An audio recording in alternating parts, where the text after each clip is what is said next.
Yo, what up, listeners? Welcome to the show.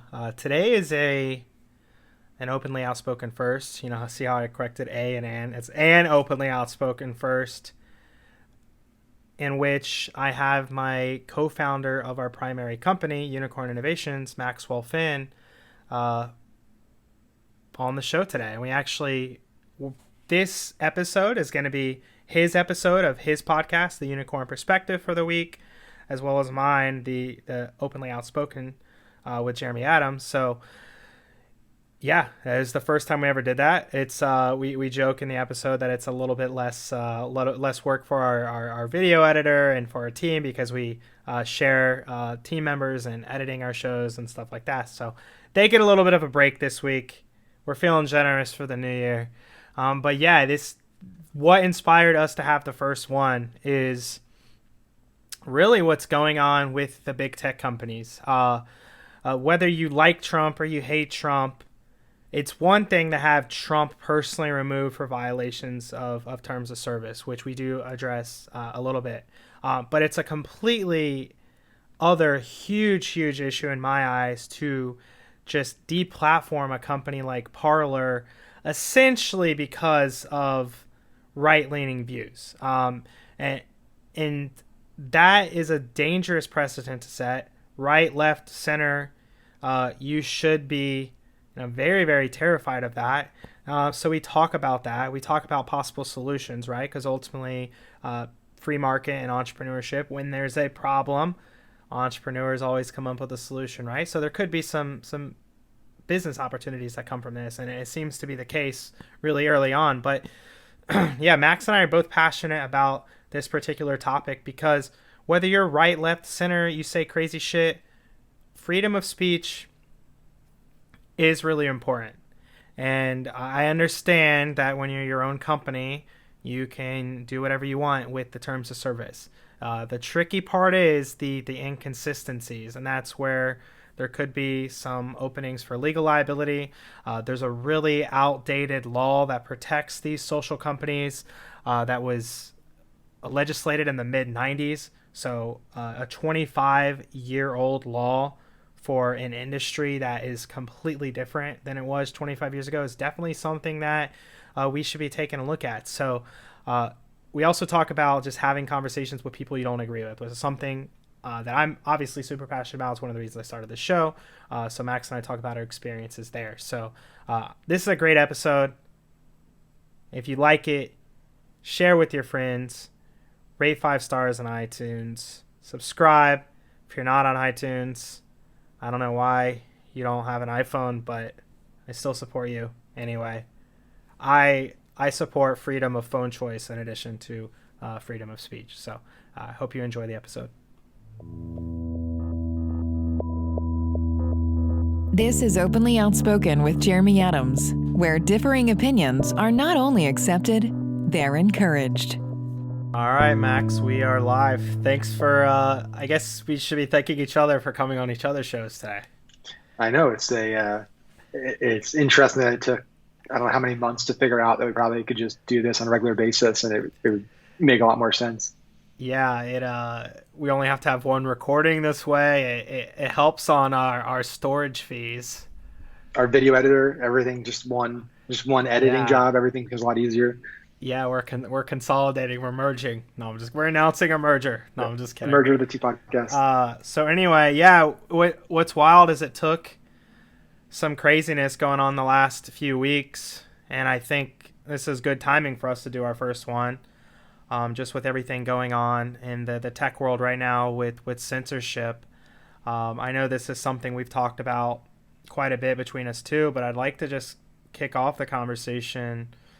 Just what are your thoughts on just the state of everything going on? And just, for people that are listening, we're 2 days after Parler was essentially kicked off of Amazon server. So that's where we're at. We're recording on the Tuesday after Parler just basically got bullied off of the Amazon server. So that's just a little bit of context for anybody listening.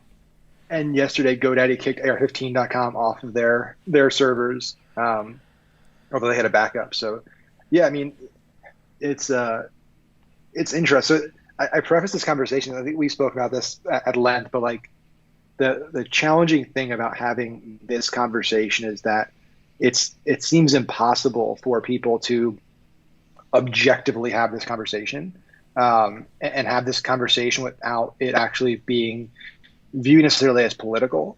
But I think it's an important conversation to have because the ramifications are pretty significant for both sides. So like I'll try to look at this as from both because I'm not registered by any political party. I've voted for Democrats and I voted for Republicans in various elections, and I am not a Trump supporter by any means, and I didn't vote for him. If that says anything. So, but like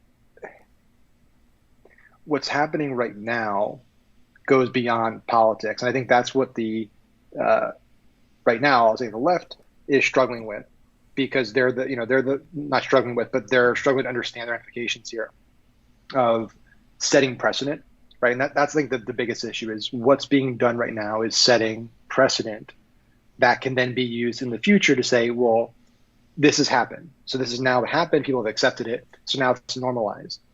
And it's great if your side's in power, right? If your side's in power, it's awesome because you disagree with people over here and you think these certain people over here are bad and evil. And there are people over here that are bad and evil. And there's people that are bad and evil on every ideology, every political party, every religion.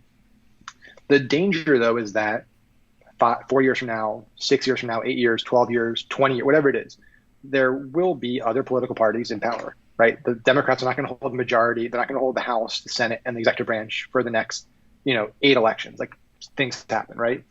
So the risk is no matter what political party you are, is that you now set a precedent that when the opposite party is in power and they disagree with you, they can now use this on you. And you're not going to be happy when that happens. So when that happens, you're now going to say, well, this is not fair and this is dangerous and everything.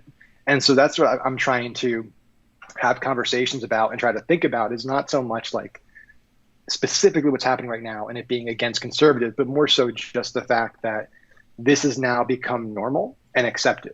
Like it's now accepted that a handful of individuals who run the companies that control pretty much the entire world, the way we communicate and shop and interact, can unilaterally decide that this company is dangerous and bad, and we are going to essentially put them out of business within 48 hours.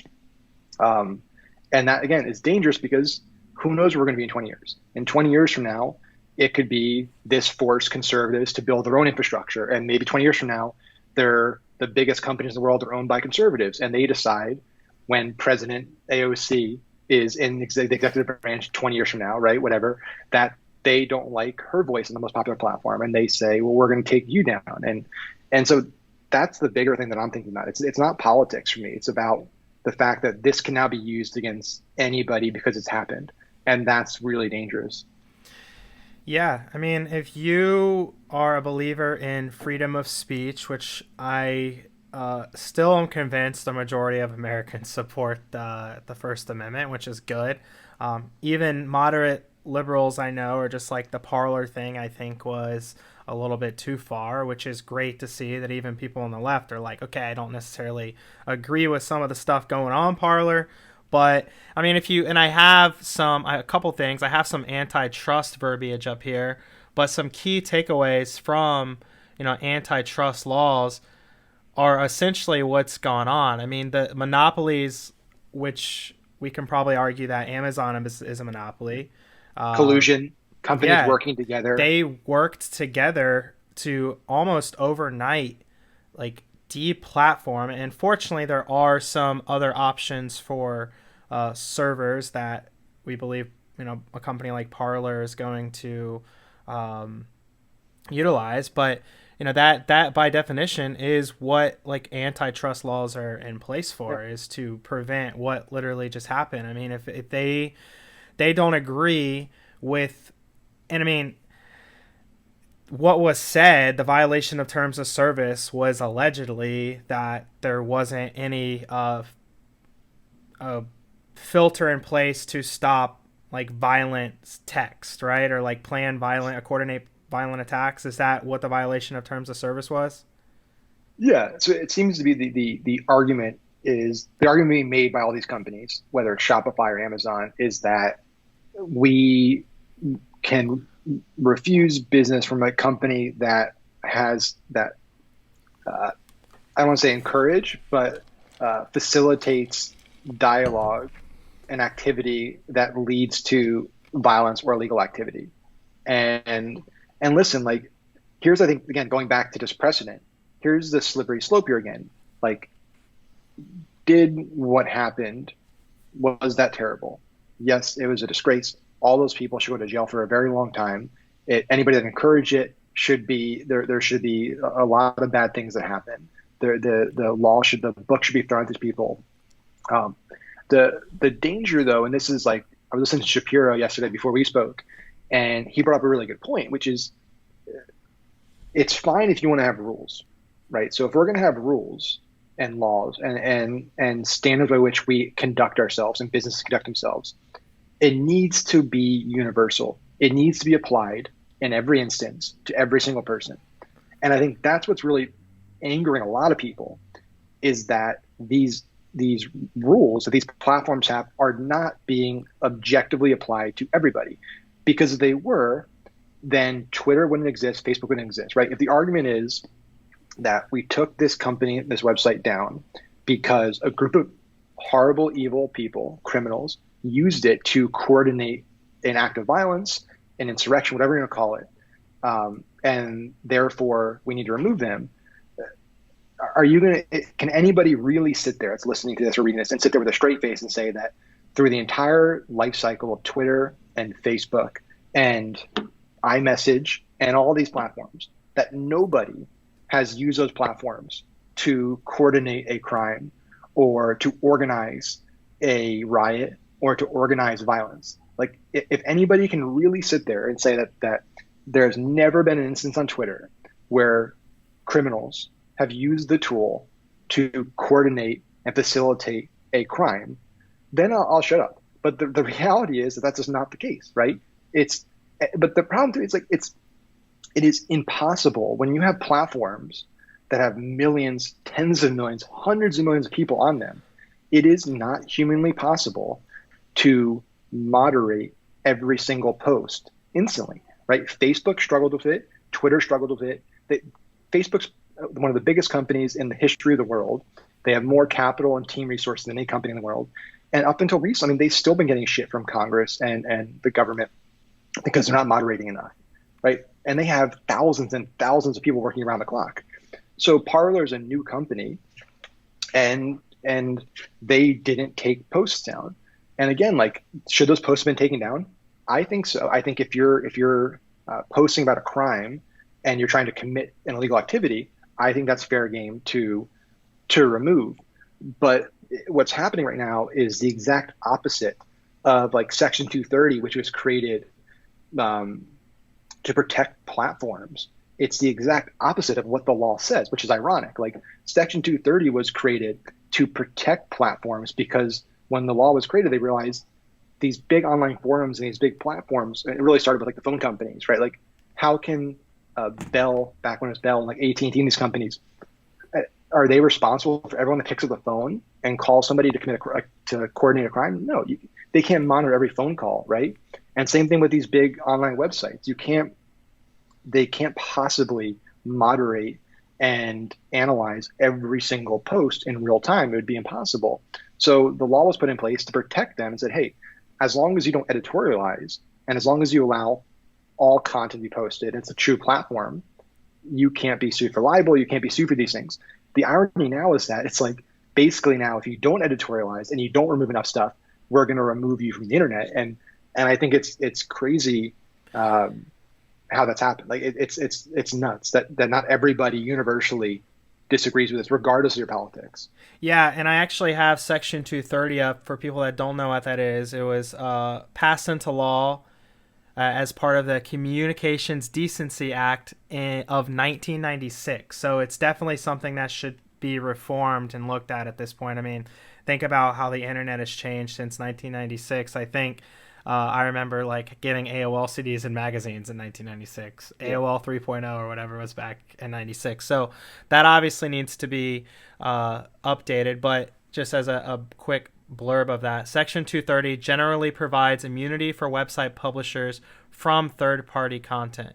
At its core, Section 230 provides immunity from liability for providers and users of interactive computer service who publish information provided by third-party users. So where it gets tricky too is if you have a clear bias based on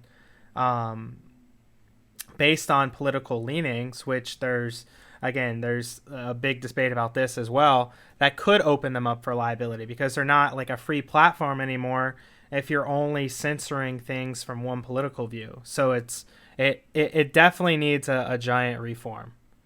It's super outdated. What do you think a possible solution is for this? Like, do you think it's just like one of Ben Shapiro's terms, willy-nilly? Is like willy-nilly, like let people do whatever they want, complete free speech? And again, the censorship thing is tricky too, because I think most people are in agreement to have some level of censorship on Facebook. I think most people agree, like probably seeing like a timeline full of dick pics is, both sides I think can agree that we should ban dick pics from your IG feed, right? So there's horrible violence. There's certain content that universally speech. This is where it starts to get tricky, where it's speech. It's like specific content you can probably agree, graphic content, but speech, that's where we're playing with what we're playing with right now. Well, it gets tricky too because the argument being made right now by a lot of people that agree with what's happening is that the First Amendment technically does not protect people in this instance. And that is true. The First Amendment was created with the goal of like your government can't stop you from saying things, right? And that made sense at the time because we just broke away from the king and we, the Americans that were there at the time had been suppressed and had been oppressed and couldn't say certain things. So we have this great new country and we want to make sure that people in this country can speak their mind and can have open dialogue and discourse without being thrown into a jail or murdered, right? Executed. So technically private companies can do whatever they want, right? That's where we're at right now, is that private companies are private companies. And if they want to say, I don't want to allow this, they legally don't have to allow this. I think what's interesting is if you think contextually, right? There's a lot of people who like contextualists and originalists about how they read the Constitution. Like if in 1776, if the founding fathers could even comprehend that, a few hundred years in the future, what the world would look like, and that most speech would be happening on a few platforms that are owned by a few individuals. Again, big assumption here. I'm trying to assume what the founding fathers would say and think, but I'm pretty confident. I would bet a lot of money that they would have put some provisions in there that would also included them in the First Amendment, that the government and these massive companies can't infringe on it, because basically you have single digits of individuals who are unelected, unaccountable, that control these utilities that are where almost all speech and commerce happen, right? And so, you could make the argument that, hey, if you're removed from Facebook and Twitter and YouTube and Shopify and Stripe and these different places, you technically can still say whatever you want, right? You still have the freedom of speech. You can go outside, you can yell. And that's a valid argument. But the problem is the amplification of your voice and the ability to have your voice really heard, that is taken away, right? Like I would say that Facebook and Twitter and these massive companies and Amazon and stuff, like that is the equivalent of, the forums and the public speaking of the 1700s and 1800s, right? Like that would be the equivalent of taking that away back then. It is where almost all communication, where almost all ideation happens, where almost all knowledge is shared, where almost all dialogue happens. And removing the president's access to, that's a whole other discussion we can have about like the justification of that and whether that was right or wrong. But if you cut those channels off, like, you're a private company, but you do control speech. I mean, almost all speech. So it is a fine line. I think that there needs to be some type of amendment maybe in the future that includes that, because I think the founding fathers, they were on today, would have drafted that differently. given how speech happens right now.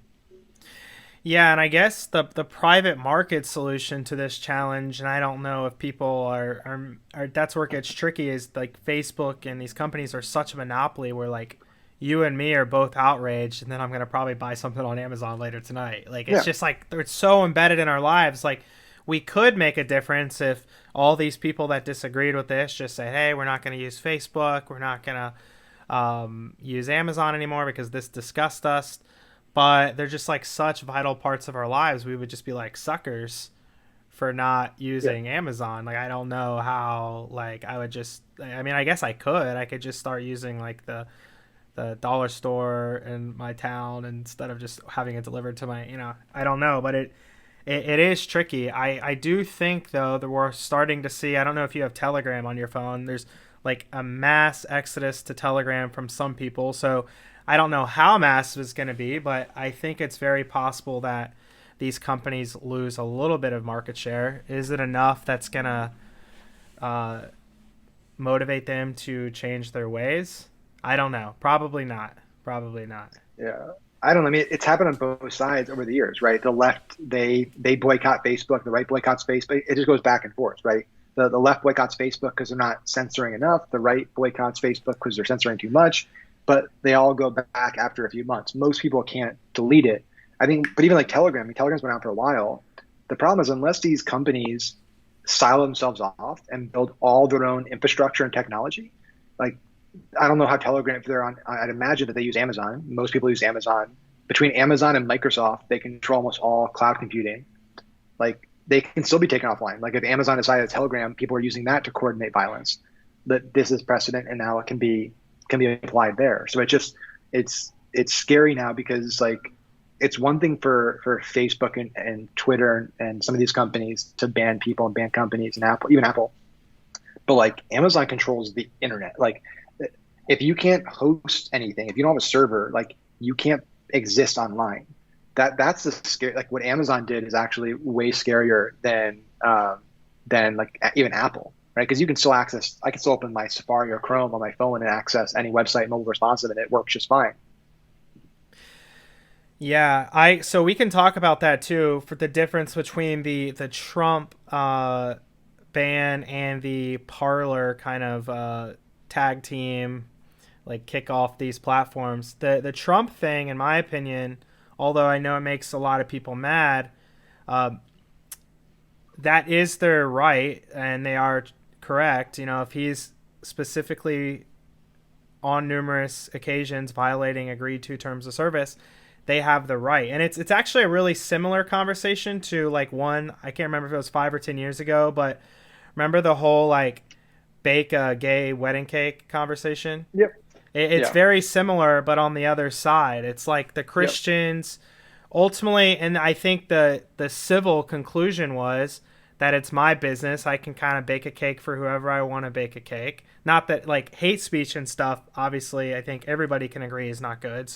But if I don't want to bake a cake for this customer based on whatever reason I choose, essentially, like that ended up being the winning argument. I think it's kind of some overlap here. It's like Twitter has the right if Trump is violating terms of service, which I haven't looked into like each specific thing, but apparently he did on numerous occasions. So if that's the case, where they potentially open themselves up to liability, though, is if there's cases of inconsistency, I would think. Which there is. Yeah. I think it's that, and it's also, this is where I get, again, like these discussions are interesting, and I like having them because I try to make them as objective as possible, and even check myself, like, and I'm transparent. Like, personally, I think it's the right move, and personally, I think that Trump's rhetoric and his inability to concede the election when he lost and gracefully, like, he definitely riled people up. Like, there's no denying. Yeah, I think there's absolutely no way you can argue that his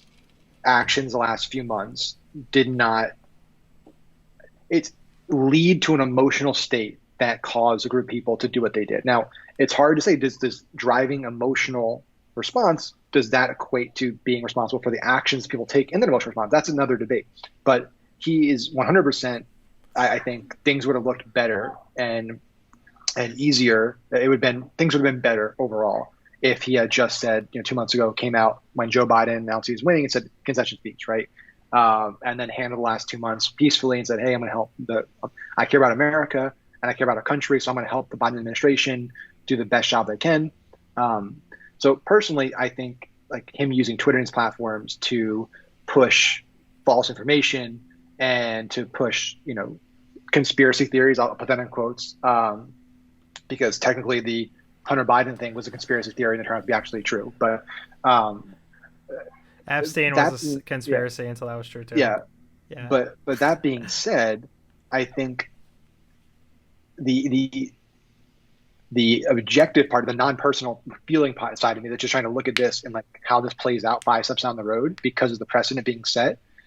What you just had happen was a group of private companies essentially cut a duly elected U.S. president's ability to communicate with his constituents and with the American people overnight without due process. And whether you personally feel that he's a terrible president and a terrible person and he did terrible things, it still doesn't change the fact that he is still the president of the United States. And that is still that's bigger than any one person. That's the office of the president of the United States, of the most powerful country in the world. And, yeah, he can go on TV and talk to the American people or go out in public and talk to people. But like, really nowadays, if you lose all your digital connections, right, like you basically cut his voice off. Yeah. What do you think? Like a private company. And one thing I'll finalize here is that there is a legal process for this. If you think that the president is a danger and he is unfit to run the country and unfit for office, there's a 25th Amendment. Like this has already been discussed. There's already a solution in place, which is if people feel if his cabinet and the House and Senate feel that he is a danger, then bring that forward and remove him from office legally. Like that's what's crazy about this is that essentially you have private companies that have been able to supersede a constitutional amendment, like which is legal, like a due process of removing the president from office. They've officially neutered him. He's still in office, but like he's done. He has no means of raising money. He has no means of transacting commerce. He has no means of communicating in any capacity with the American people, with the voters. And again, I think it's like objectively looking at this and playing this down the road, and it's a slippery slope because that can be done 20 years from now. If conservatives control the media and stuff, that can be done to a Democratic president, like without having to technically invoke the 25th Amendment. If they can just say, hey, we don't have to even do this, let's just shut them down totally and remove their ability to basically do anything and talk to the people. Like that's the part that I think, again, like, was he like rightfully able to be removed? Yes, 100%. I think if Twitter was just acting universally about their policies, like he should have been removed as an individual. Did he say lots of bad, evil, like terrible things that I think rile people up? Yes, 100%. Did he post tweets about terms of service? Yes, 100%. Did he do a lot of things wrong that I 100% disagree with? Yes, 100%. Does it change the fact that he's still a president that I don't like or support, but he's still the president, and that's still somebody who was elected by the American people legally, and that there is a process to remove him from office? No, it doesn't change that. And that's the part I try to think about is like separate your emotions and separate your hate and disdain for this individual, and just think about the office of president, how this sets a precedent that can now be used on any sitting president in the future, regardless of party. Yeah, you touch on something there. Like the argument I've heard from the left is that he's the president of the United States. He has his press room. He can hold a press conference whenever he wants. He can fly a plane wherever he wants. What are your thoughts on that? Like he doesn't need social media to reach people. Two things. One, if you really believe that, then you shouldn't have had to remove him from social media, because if you're basically saying that he can get his message out just as easily and just as effectively in a press pool or traveling the country, then why would you allow him to still do that, right? Like you can't say that him saying anything is so dangerous we can't let him speak, but also say that he can speak just as equally and fairly on these platforms. So that's one thing. I don't think that logic holds up. And two, rightfully or wrongfully, right? Like, I think a lot of this is Trump's fault because he spent years saying the media is evil and the enemy of the people. Like, we all know that whatever he does in the press room is not going to be covered like objectively, right? Like, we can all agree with that. And again, like, is that valid?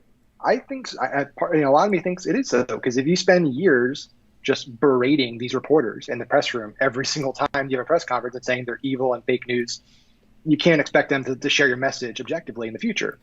They probably still should, though. Like, that's the whole point of journalism is, and again, I guess that's just, that's a whole nother conversation too, is we've shifted to like entertainment news, not like true journalists. Like, how many true journalists are even left on like major news networks and New York Times? No, but they're not journalists. I don't think there's a big difference nowadays between there's some like a Chris Wallace was shit on for like attacking Trump and just kind of being like, no, you probably can't say it. Like, I respect a Chris Wallace type, and I know there's a few left here and there, but he like obviously identifies as a center right, but he's like, hey, I'm not just gonna like go with whatever somebody says because I want to find the truth. I want to challenge that belief system. Like, there's also not too many true journalists left. I mean, I guess this is like a giant cluster of just shit that's like all hitting the fan right now. There's like lack of, like, I feel like we're more partisan than ever. There's less journalism than there's ever been before. There's more control by these companies that seem to identify more left-leaning. I think most people can agree with that. Don't even seem to. It's not an opinion. I try to look at things with like it's data, right? So the fact is that if you look at any of these companies and the public records of who makes political donations, because that's all public, it's like 98% of executives and individuals that work at Facebook, Google, YouTube, all these companies donate to Democrats. So again, it's not even just saying like this is a conspiracy that the big tech is left. It's like, no, it's just data, and whether it's people are allowed to have political viewpoints. Right? I'm not saying it's a bad or a good thing. Like if it just happens that everyone that works at a company together believes one thing, like they're allowed to believe that thing and they can donate to whoever they want. But don't try to make an argument that like it's even, that like there's mixed political viewpoints in these companies, because that's just not the reality. Yeah, that is correct from everything that I've seen. In addition to like, even if, so like, a good point I never really thought about till just recently, even if like Zuckerberg, who I think out of the big companies has done the best consistently to just be like, hey, like we're going to be as much free speech as possible. And like the whole, like he had Facebook employees walk out because he wasn't censoring Donald Trump. He got so a lot of hate for a long far time. From like maybe perfect, but I think out of the big companies, he's the one that I've seen that stood for free speech more than Twitter, especially. But like, so like, let's just say at a leadership level, the leadership team can say, hey, we all lean left, but we appreciate the First Amendment and we're going to be for free speech. Content moderators and like the people monitoring these posts are typically lowest of the totem pole. Younger people, which do lean left inherently, right? Content moderators. So even that, you have left-leaning leadership combined with a bunch of, younger left-leaning content moderators. Like, even if leadership wanted to, and not that anyone expects these platforms to moderate content perfectly, like, but yeah, it does seem apparent that it's just very, very favoring of left-leaning ideology from the top to the bottom, Yeah, there just needs, I don't know how this happens, because the problem is what we truly need is we need an objective place to get information and interact with each other that doesn't lean one way or the other, and doesn't have too much control where they can dictate what's fact and what's not fact. But the problem with that is that's boring, right? So the problem always is that it started with the media, that the reason they started moving more and more towards these kind of opinion and these anchors who are really just like influencers and personalities, right? They're not really journalists. like they get big ratings because they have opinions and they're passionate about their viewpoints, and they share those viewpoints with people that believe in them. And so that drove ratings and increased ratings. So more people are opinionated. And then the same thing with social media. Like, what doesn't get engagement is fact. Just like, here's just the reality, here's the data, here's the facts. That doesn't get likes, shares, and comments. What does get likes, comments, and shares is posts that are very polarizing. And so we've built an infrastructure of how these companies are rewarded and how they make money on polarization. So there's no financial incentive for the media or social media, like traditional media and legacy media or social media, to just purely take things as they are and give them to the American people. Everything is spun one way or the other. And I don't know how that gets fixed. I don't know how that gets addressed, because people can say that's what they want, but they don't engage with it. And that, because they don't engage with it, it doesn't make these companies money, and they don't go forward with it. Which is unfortunate, because I do believe, and I think you believe this, we've talked about a lot of times, like, I think a lot of people, when you get down to it, are pretty middle of the road. I think most Americans are pretty down the middle in terms of their economic and social viewpoints. Maybe they lean a little bit one way, a little bit the other way, but it's not exclusive. They might lean a little bit this way on social issues, a little bit this way on economic issues, a little bit this way on this issue, and they can look objectively at, like, hey, I like the fact that Trump did this, but I hate the fact that he did this, and this. The problem, though, is the fringes, people on the far right and far left, they get all the attention because they're polarizing and their voice is getting amplified, and that continues to pull more and more people out to the extremes, and that's really dangerous. Yeah, I agree. Do you think people deep down, like, I feel like I do, I mean, many people probably feel like they do, but do you feel like people want to be in a place with objective information, or like, because that doesn't seem to be the case for me. It's safer No. at a like subconscious biological level. We want to be with people that act the same as us. It's a tribal safety mechanism. It's why, we're as progressive, and I think we've come a long way, as long of a way as possible in freedom of religion and accepting people of different religions and races. And even with all that, Italians still hang out with Italians, Jews still hang out with Jews, like Jewish people, like we just hang out with who we like. So like, how do we motivate people to start getting more objective information? Like, what's the solution? It's tough, because what you're talking about is something that is ingrained in our DNA, and that like that primitive part of our brain that hasn't evolved over millennia, right? That kind of the brain stem that was there just when we were like reptiles, right? Like this, even things like confirmation bias, like we want to be right. We want to find evidence that supports our position. Like we talked about this the other day, like I'd like to be optimistic and try to find a solution, but there's part of me that just, it sees where we're at, and it sees where, like, what the problem is originating from, and those things are very, very hard to fix. Like fixing the way people think is very challenging.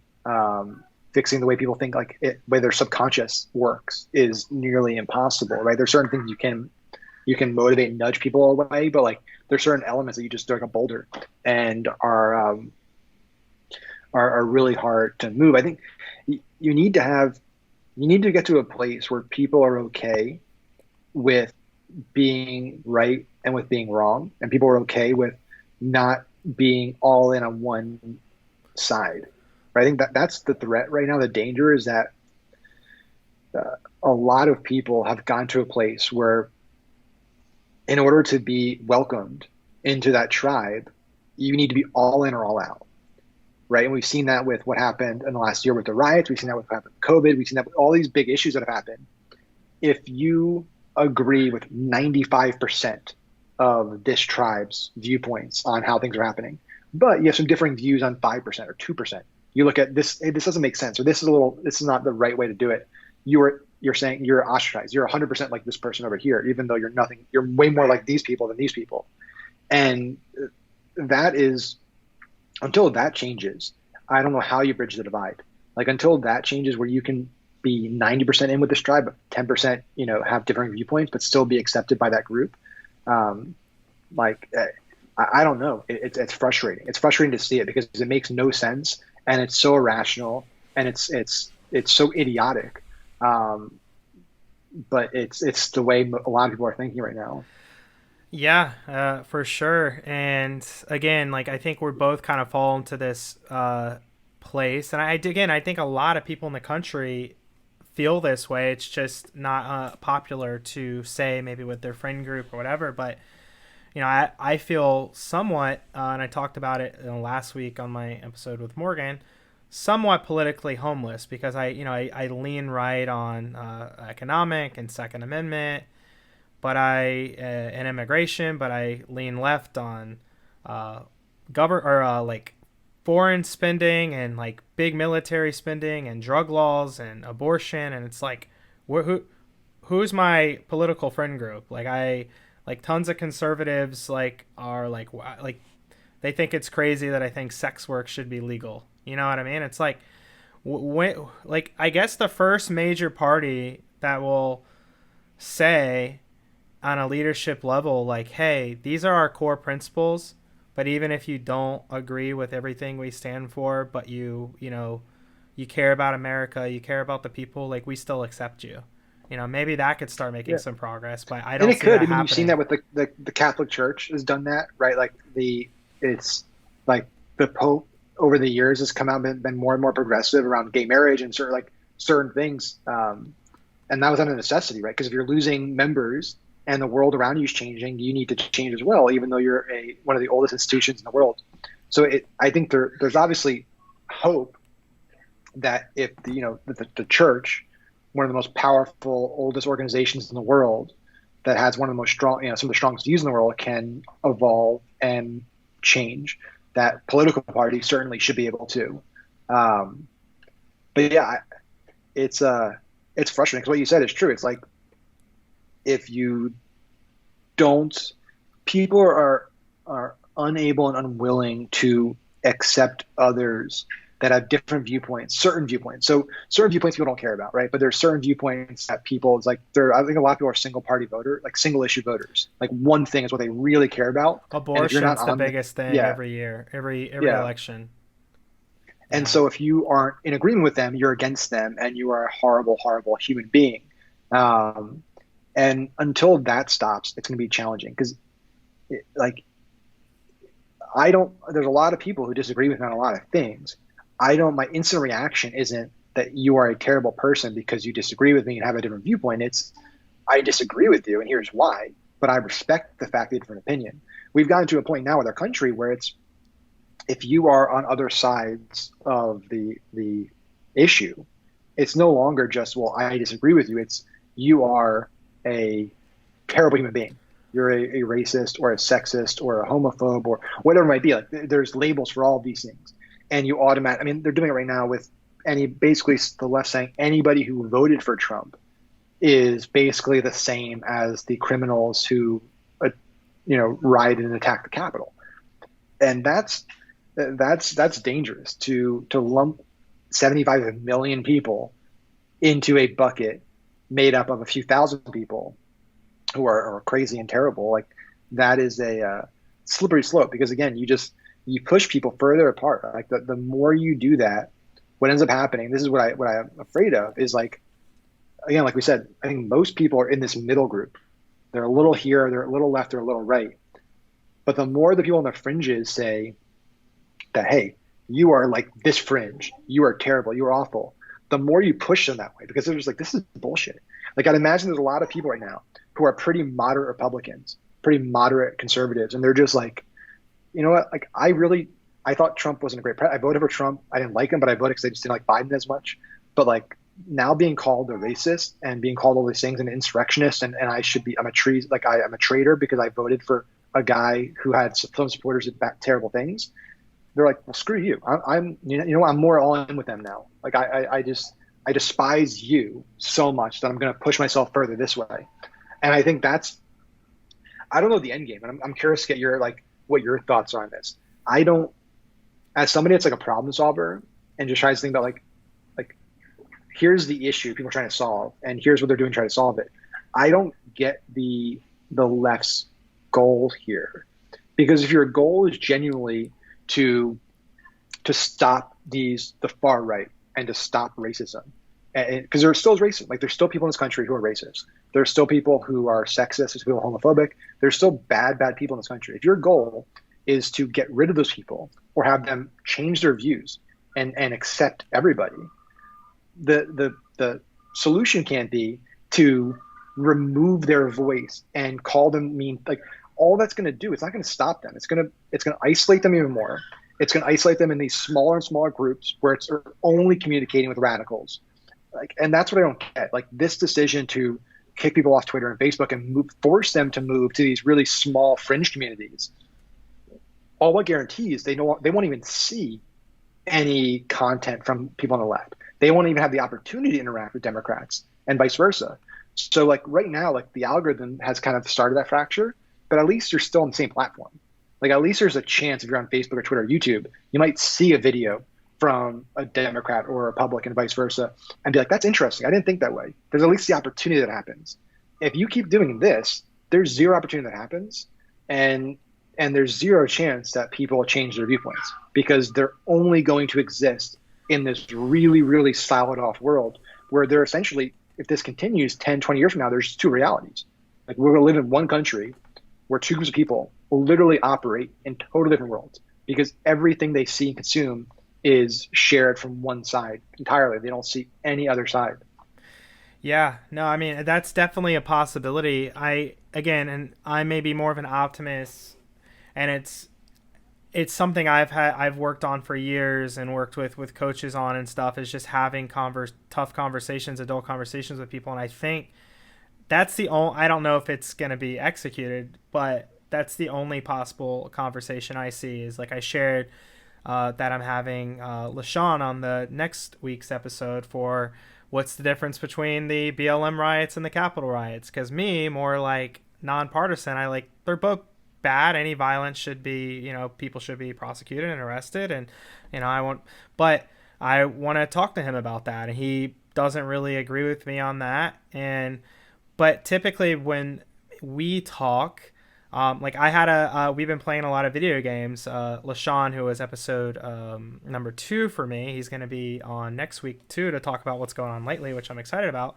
We've been playing a lot of games lately, and he's like, you know what? He's like, I feel like racism is just heading in the wrong direction in this country. And I was like, I would love to have supporting evidence for that, because interracial marriages are at their all-time high. There's more minority, CEOs of Fortune 500s than ever before. So many data points are showing that it's been progressing the right way for decades. So I was like, not that we can't be have room for improvement, and it's not still out there. Of course, we should always focus on growth. But I was like, what's some supporting evidence to back what's your point? What's some credible? Because I think it would help me understand. And he's like, you know what? That's a good point. He's like, I don't really have any supporting evidence per se. It's just kind of what I feel with the media and stuff like that. And somebody challenged me on a topic. Yeah, somebody challenged me on a topic like that too, where I was sharing a more left-leaning friend of mine. He's like, what supporting evidence do you have on that? And I was like, I had to it's anecdotal. Drop my... A lot of people become anecdotal. Yeah, I had to drop my pride a little bit. And I was like, I guess, there's not much supporting evidence. It's just how I feel. So, I think there's a lot of feelings going on, but I think if we just take a step back, and Jordan Peterson would always ask somebody, if you've watched any interviews or talks of his, he's like, do you have life better than your parents did? And that's what I, asked LaShawn too. I was like, is there more opportunities for you than your parents? And he's like, yeah, with technology and this, and if you can provide, and if we can keep providing better opportunities for our kids, I do think there is so much progress being made. So I think if we can start having conversations with people we don't agree with by mutually acknowledging progress, and then say, okay, now what are the areas we can improve? And if we can have conversations with people we don't agree with, acknowledge some form of progress, which is good. So it's not like the world is fucking burning down, which just seems to be what I don't think, obviously the Capitol riot was bad, but if you think about and people will make like US is the laughing stock like that. By the way, like comments like that drive me crazy too. US is like the laughing stock of the world. Like, you think North Korea, the people that are like getting killed for not laughing or crying the right way, care about like we stormed the Capitol, or like people in China that don't have a First Amendment, that if they speak against their president, like they would probably love the idea of living in this country and having the rights we do. So it's like we have a lot to be grateful for. So I think starting off there, and one riot like we had, like when was the last time there was a Capitol riot like that? Like it's been like decades, right? There's never been what happened there. I mean, it was 1814 was the last time there actually been like an attack on like the U.S. Capitol. Yeah. So again, maybe this is me looking glass half full, and this is not a defense of anybody storming the Capitol, to be clear. Like, I think anybody involved in serious planning or violence should be, held legally liable for sure. But like, we've had one of those in 200 years. I think that's like a success. Like, we've all gotten along. We haven't had a civil war in a long time. Like, I think there's a lot of good progress that has been made. Again, not that we can't focus on growth, but, maybe this is my white privilege talking, right? But I think that's where we start. And every time, and again, I'm just using LaShawn because he's going to be on my show next week, and we just talked about this last night, so it's fresh in my mind. He shares points to me that always help my perspective too. So I was like, okay, there's no supporting like evidence that you can share with me right now. Not saying it doesn't exist, but that I'm sure there is some evidence he could come up with that supports it. But I'm like, how do we make you feel better? So then we're like addressing different things. So how can I make you not feel this way, LaShawn? And then like he can think about that. Like, okay, well, if this was happening, maybe I'll feel better. So it's just, again, this is like me ranting about this now, but having these conversations, acknowledging some common ground and progress, which, the good thing about being in the U.S. is there's not too many countries that can be compared that they're doing better than us. It's like, okay, if we're doing so bad, what's another place that's doing better? Oh, well, it doesn't exist? Okay, well, although room for improvement, we're probably the best place to be right now. How can we work together to accomplish what you want? I don't know if all that makes sense, but that's my feeling on that. Yeah, it makes sense. I think the challenge is that you've like you just said, like you've spent years and years and tens of thousands of dollars to invest in yourself, to develop those skills, right, to be able to have those conversations and think that way. Most people are never going to invest in themselves to that level, or even think about investing in themselves to better themselves.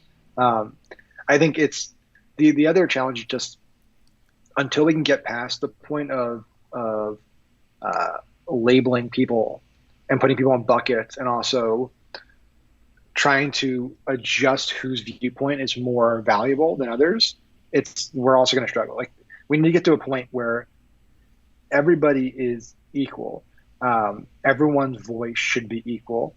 Everyone's opinion should be equal in terms of it's like whether it's what they say is listened to, right? It could be just they say a bunch of bullshit, and that's what you said is wrong and terrible. But like everyone should be able to share and be listened to. Like, I don't think we operate in that reality right now. I think there are certain groups that are their voice has more weight, and certain groups where your voice is not listened to as much because of certain reasons. And it's challenging to bring people together and build acceptance across the board and get everyone on the same page. If you're fracturing people and saying your voice is worth less than my voice, and you're not allowed to speak on this topic because of your this, this, and this, like, I don't know how you bring people together, and I don't understand the logic of that, of how you bring people together by saying that we're not equal. And that's essentially what's happened with a lot of conversations right now is, unless you're part of a certain group, you aren't allowed to have an opinion on this. And if you do share something, you're automatically labeled something, and you shouldn't be listened to. And I think that's, again, like, we need to get past that as well and be like, hey, every human being is equal. Every human being, every American has the right to share their voice. Every American has the right to be heard. Every American, whether you're black, white, Jewish, Christian, man, woman, like we are all human beings. We're all Americans, and we all should listen to each other and love each other and accept each other's views. We can disagree. We can decide we don't want to be friends, right? Like I just don't agree with you enough that I don't want to hang out with you. I don't want to be friends with you. I disagree with too much stuff. That's one thing. But like we should all, I think if every person had that baseline respect, like out of the gate, I think things would be a lot better. But like that doesn't exist. Like there's not that baseline out of the door respect and equality. It's like we're ranking people. Like because you have this, this, and this, you rank here. Because you have this, and this, you rank down here in terms of the conversation and dialogue. And that is going to get nowhere. Like that might feel like progress for a little bit, but long term, that's not going to get the results people want. Yeah, for sure. And one last thing, not to like just spotlight LaShawn here, but if, when we do talk about stuff, and he's had some, really bad interactions with police in the past. So when he shares certain stories like that with me, I'm able to be like, okay, although we may not see eye to eye, so, and this is an important part, I can understand why he may feel that way. So it's like a level of like empathy, right? It's like, okay, maybe don't agree, but because of his experience and his upbringing and what he dealt with, I can understand how he feels that way. And I guess I would just challenge like if a capitalist should be having more conversations with socialists, right? And vice versa. Hey, socialism is like the conservatives that are like, fuck socialism. When's the last time you talked to a socialist and say, okay, well, you grew up with no money. Your parents never had success. They got fired and went job to job. Like, so although you may not agree with their ideology, you say, okay, you could see why they didn't go to college because they couldn't afford it or whatever it was. Like, you can see why they think the way they do, right? Even though you don't agree, you can say, okay, I could see why this way of like doing things from a government standpoint makes sense to you. So just like, and if, not that this is like going to happen tomorrow, but if like, and I don't think there's a high percentage of racists in the country. I don't know what the percentage is, but let's just say it's 5%. I think racism is removed pretty heavily, but it's, still millions of Americans that are racist. I'm just pulling that number out of my ass, 5%. Like, Democrats and progressives and even people on the right that are obviously very against racism, let's start having more conversations with these racists, not just like calling them pieces of shit, whatever. It's just like, okay, why do you feel, and again, this may not be popular, but this is what like therapists and stuff do. Like, okay, you dislike this race or ethnicity or this religion. Why do you feel that way? Well, when my mom was a kid, this happened and she was bullied, or my church taught me this. And it's like, okay, don't agree with you at all, but at least I'm taking the first step to understand why your brain is wired like that. Like that's the first step, Yeah, it's action. So if you look at like Chris Voss, one of the the probably the foremost hostage negotiator in the world, was led the FBI's hostage negotiation team, and now is like a corporate consultant on deal making. Right? He's on his masterclass we've done, read his books and stuff. In his books, he talks about like that is I forget the exact story. I'm going to mess up all the details, but basically it was like you had this guy who was a horrible racist, and he had a neighbor or somebody that would check in on him and was a minority. And over time, through those interactions and through dialogue, he started realizing like, I don't like, it basically forced him to question why he thought that way. Because a lot of people that have horrible views have those horrible views, not because of experience or real world experience, but because they were brought up that way. Right. So if you grew up in an isolated community where your parents and your grandparents and your uncles and your aunts and all these people all have a terrible viewpoint, you're going to have that terrible viewpoint because you don't know anything else. But if you start having conversations and dialogues with those people that you had that crazy view of, and you're like, why? This doesn't make sense. They said that this group, this religion, this race, like does these things, but like this, I love this person. We have great conversations. That's how you break that, right? Like, I think that needs to be, and it's hard to do because, I don't want to say like what you just said. I don't want to say like, let's have conversations with the racists. Like that sounds terrible. Like you want to condemn people that are evil and have evil views, but at the same time, you need to think past that and think, well, what's worse than not condemning those people, letting that ideology perpetuate and expand? Like that should be even worse, is not stopping it and not doing something when you could do something. And the only way you change somebody's view is by having them experience something that's counter to what they believe.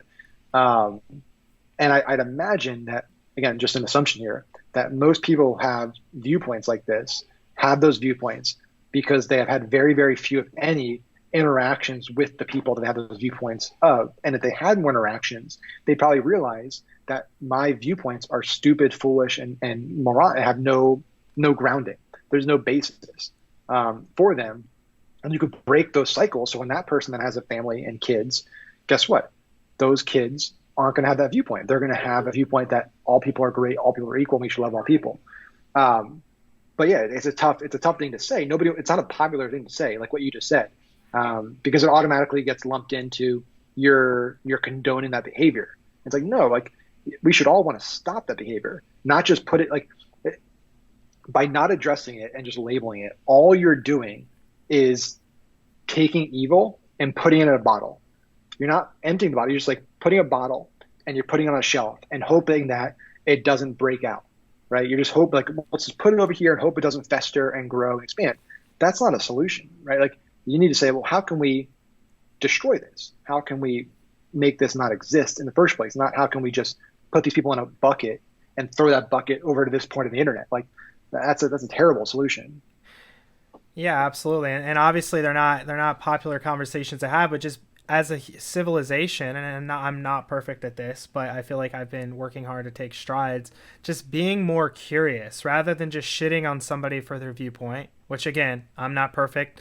There was literally a guy at the university club that hopefully he doesn't listen to this, but the first thing I ever heard out of his mouth, we were having a dinner and we meet new people there all the time. Literally, first thing I heard out of his mouth was, I'm a like clinical socialist or something, like he said. Like he's like Canadian and he just like does not like the American system in a lot of ways. First thing I ever heard of his mouth. So I will admit, in that time, I wasn't very curious. I should have been like, where does that, like, or not should, but I want to start being more like, where does that come from? Like, where did you think that way? Like, why do you think Canada's system is better than the United States system? Just then we can maybe find some common ground. Okay, don't necessarily agree, but I kind of see where you're coming from. I was judgmental of that and I was standoffish initially. I was like, oh man, someone that the first thing out of his mouth is I'm a socialist. Like that's weird, right? But like I don't even know his name. That's what he said. Like, well, and the irony of being in a members only elite group that costs a good amount of money every year. That's what's kind of ironic. Yeah, that was funny. That's what I told my buddy there too. I'm like, I don't know if it's true socialism if you're in part of a premium like executive business owner club, but interesting.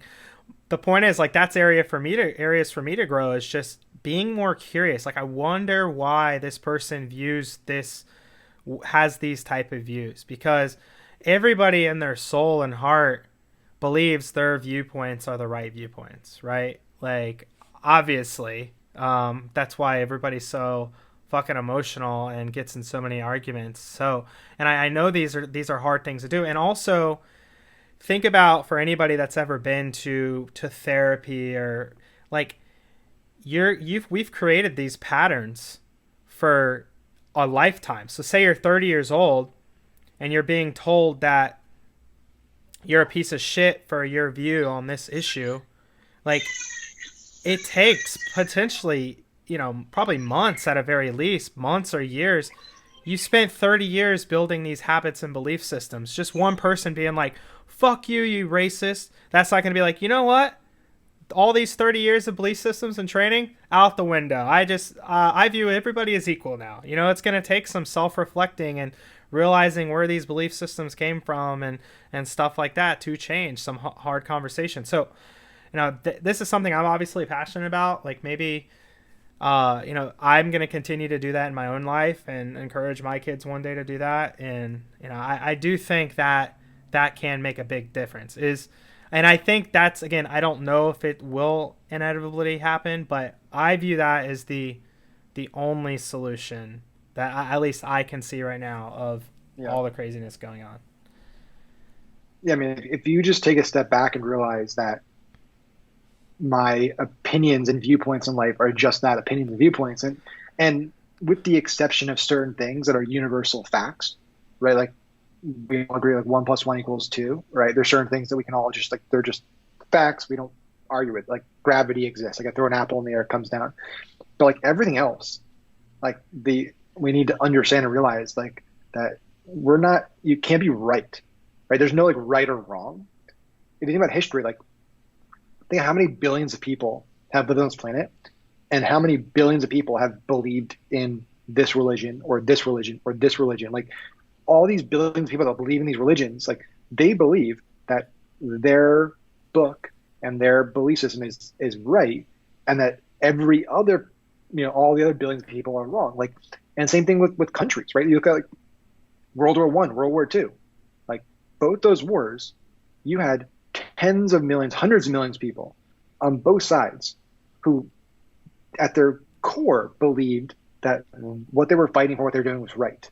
Or like factually, like the acts of evil, right? The Germans and the Japanese and the Italians, like their citizen soldiers went out every day and believed that the Americans and the British and the Russians they're the enemy. They are evil and they believe in these things. And we on our side, we said, no, they're evil. Right. And we agreed that, hey, dictatorships are evil and these things are evil. Like if you start thinking about the perspective that there's like throughout history been billions of people that were on the other side and they believed deep down that they were right. Like they went to bed every night, woke up every morning, that what they did every day, what they do is like, that's what they should be doing. And that's the right way to do things. And everyone else that does things differently is wrong. Like it changes your perspective a little bit. Like I think you have to be very either egotistical or ignorant to believe that like my view of the world is actually a factual reality in every facet, and anybody disagrees with it is factually wrong and inaccurate. Like I think once you get past that point, it becomes a little easier to have open dialogues. Because like, listen, I believe in capitalism, I believe in free markets, but I also recognize that 200 years from now, 400 years from now, 1,000 years from now, will there be some better system that's been developed? And they're looking back at this time and saying, remember that time they thought that the best economic system was free market capitalism, and they'd have a hybrid between socialism. Like, listen, that could be a reality. Like, it's just an opinion. Like, there's data to support it, but at the end of the day, like, there's data to support other sides, and there's data to support other viewpoints. So I think if you get past that point where you believe that your view on the world, whether it's social issues, economic issues, there's no right or wrong. Like there's no yes. It's not binary. It's not 1 or 0. There's spectrums of it. Again, these are tough conversations to have, but like, 300 years ago plus, most people in the world thought that slavery was okay. Like that's insane. Like today, us looking at that is absolutely insane. Like how any like civilized human being could believe that owning another human being is in any way good or okay or moral. Isn't like we can't even fathom it. But during that time, most people thought that was normal.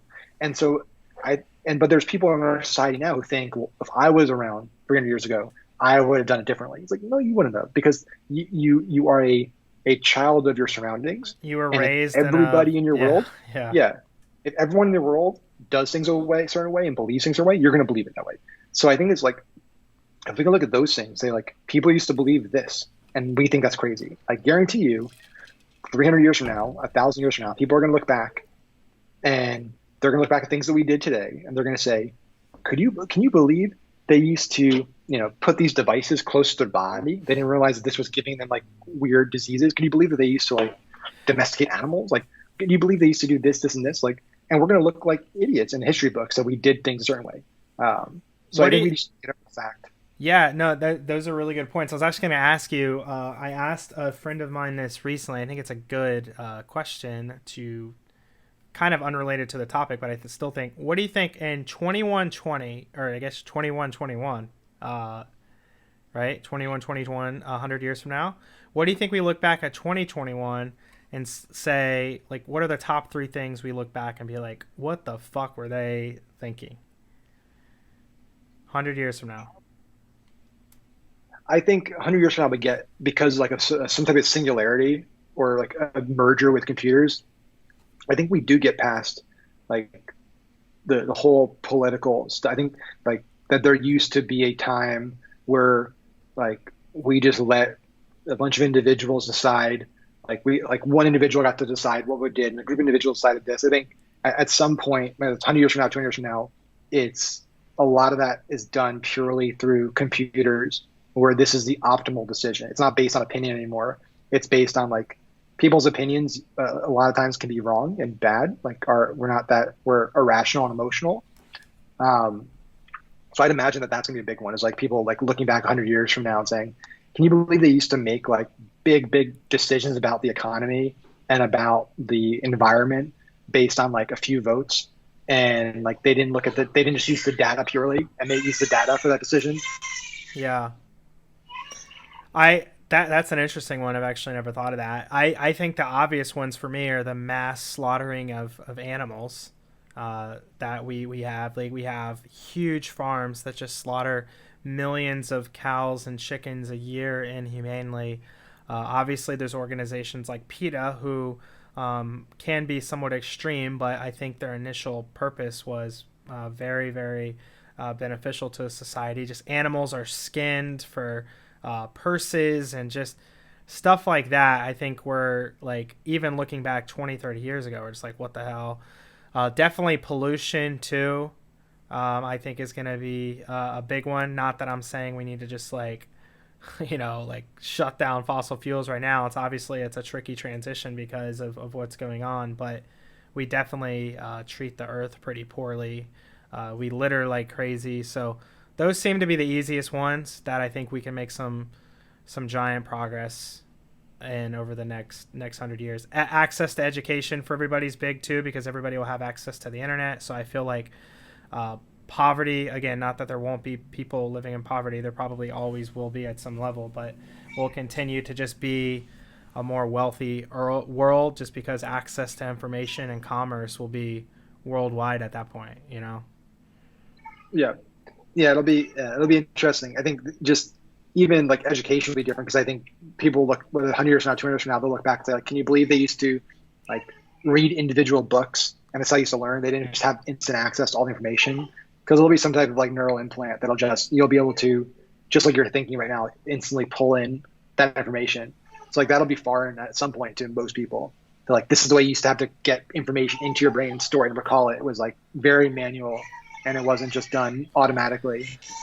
That's just wild to think about. But yeah, I mean, that's Elon Musk's vision, right? That's what he's talked about with his chip and stuff. So final Neuralink. Yeah, there you go. Final question, to just circle back on the big tech challenge that we kind of like started the convo with.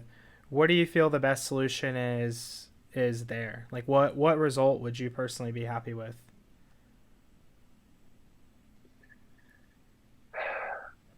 I think there needs to be some type of private, like third party board, association, like oversight committee that is in charge of like certain big it's hard because it can't be government, right? Government can't be the answer, because most of our politicians don't understand how any of this works in the first place. Even if they did, I still wouldn't want them having control over it. But some type of private sector solution where it's a blend and a mix of thought leaders and even maybe individuals that just like, shareholders at Apple's meeting get to vote on things, like something that has some greater level of accountability over these companies. But it's I don't know, because I struggle with this a lot, because there's a big part of me that believes as a kind of free market person, that there shouldn't be any true intervention oversight, that in a true free market, companies should be able to compete, and that people vote with their dollars. And if enough people are truly sick of this company, that it should go out of business. Like, that's the way it should operate. The challenge, though, I think, is that we've never experienced companies this big in the history of the world that are this deeply rooted into so many, just, I consider them utilities. Like, I don't think they're even companies. I think like a lot of them aren't considered utilities, just like power and water.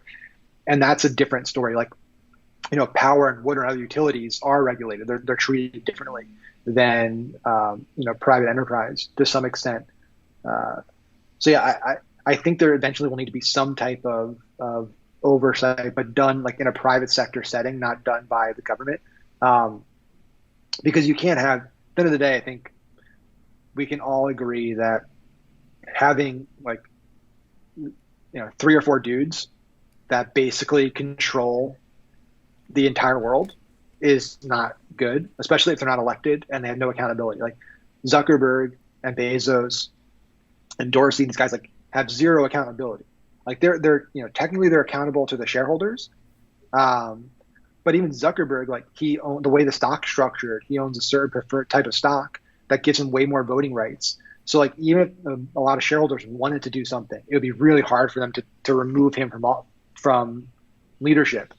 So you have like one dude that's basically unremovable from his office that wasn't put there by any American, that controls how 2.5 billion people basically consume content, socialize, interact, hours every day.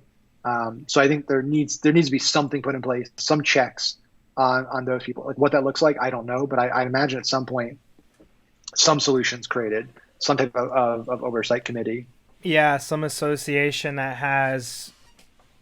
Yeah, that's a good idea. I sent you that article the other day that compared big tech about the railroads to the railroads, and that's actually a great analogy because, essentially in the 1800s, if the railroad decided, which was basically what, all owned by Rockefeller, like if I get the name wrong, I'm sorry who, but they were a very similar structure. A few people controlled the railroads in the whole country.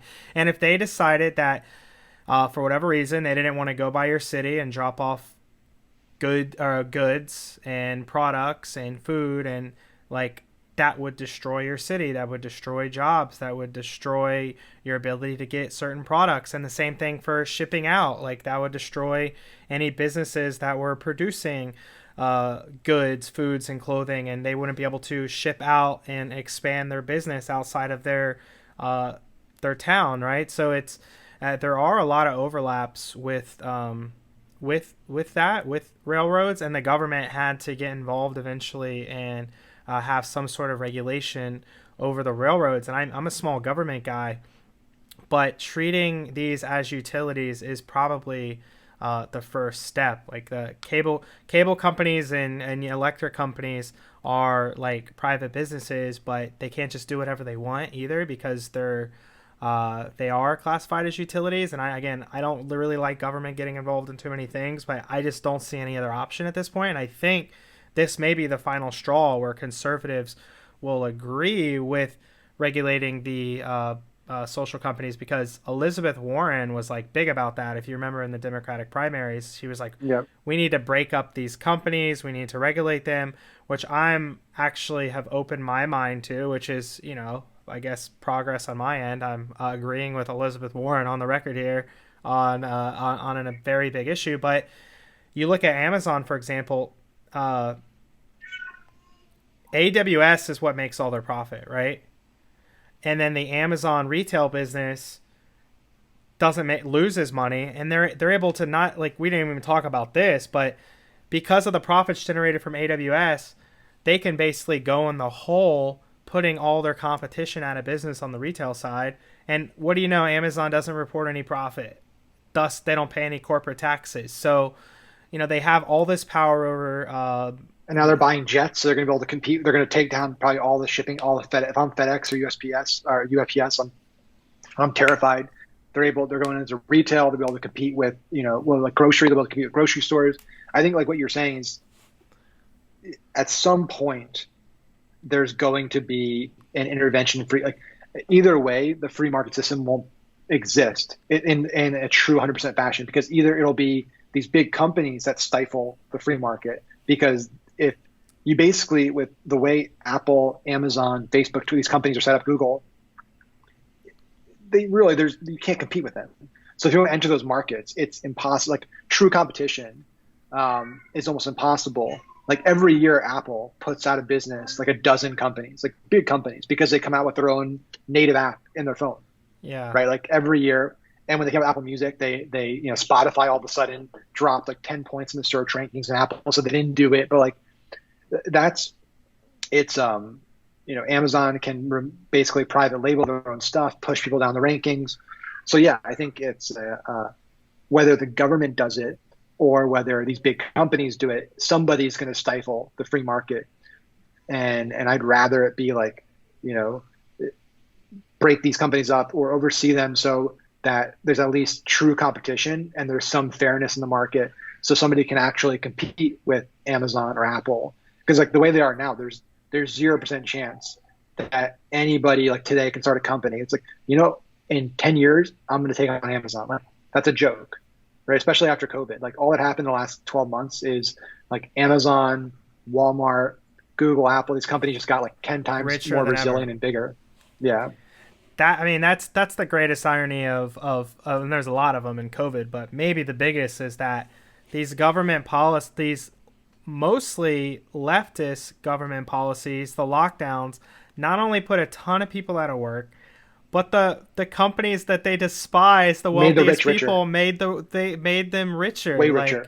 Because of mostly democratic policies, because if these places were open, like, Florida has been rebounding for a while now. I've like never thought I would be so grateful. Like I didn't even know what the difference was living from state to state other than state income tax until this whole thing. But yeah, I'm just like, it's wild. So, but yeah, well, it was good having you on. It was good having me on the Unicorn Perspective. It was good having you on. Yeah. It's good having me on your show. Both of us on. Yeah, it was good having you on my show, and it was good having me on your show. So, but yeah, it was fun, man. So, yeah, we could do this on a regular basis to just do a opinion on what's going on. Maybe it's like a monthly thing we do. Yeah, it's a little less work we have to do in finding guests, so I'm down for that. Yeah, it makes things easier. Easier is good. Yep, sounds good, man. All right, peace. Thank you for listening to Openly Outspoken with Jeremy Adams. If you haven't already, make sure you subscribe to the show on your favorite podcast player so you get updated when new episodes are live. If you enjoyed this episode, the best way to support is to leave a 5-star review and share the podcast with people in your life that you feel would benefit from these types of discussions. Visit openlyoutspoken.com for additional details on the show. Find out how to connect with Jeremy on social media and learn more information about Jeremy's personal and business life. We'll see you next time.